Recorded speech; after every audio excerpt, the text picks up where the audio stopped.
5 beginner tips for Dead by Daylight. 1. Avoid abusing self-care and Circle of Healing.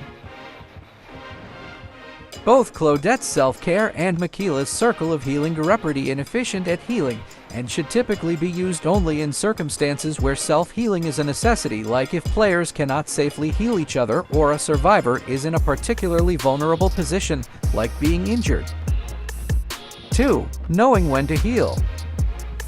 Healing is important in Dead by Daylight, especially if everyone is injured and no one can safely go for an unhook. However, if someone is in chase, a number of regression perks can activate when the chase is over, severely slowing generator progress.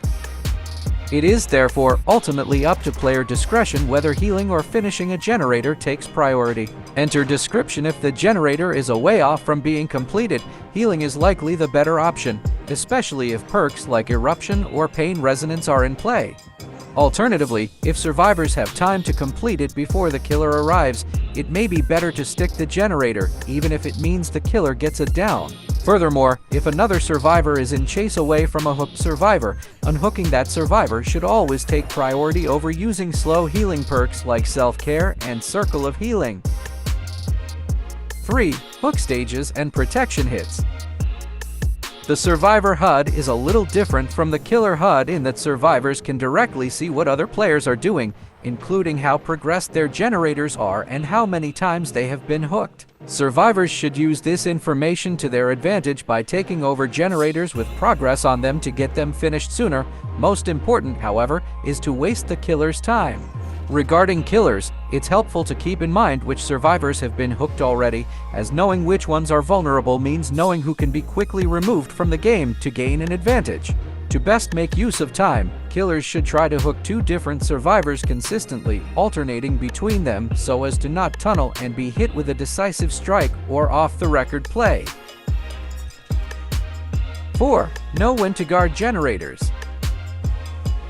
As a killer, it can sometimes feel like a chase will last a whole game if a survivor is a proficient enough looper, though it can be hard to feel like leaving them mid-chase will bear fruit. This sunk cost fallacy can cost many a killer, so if a chase is lasting longer than a minute, the average time needed to complete a generator is 1.5 minutes, then it may be prudent to peel from the survivor to put pressure on generators. With luck, this will lead to a much easier chase with a quicker down, getting the ball rolling for a successful trial. 5. Be wary of flashlight and pallet saves. A common problem that newer killers can run into is falling into a constant loop of stuns. These can occur when picking up a downed survivor and a fellow survivor aims a flashlight at the eyes of the killer, resulting in a stun that releases the carried survivor from their grasp.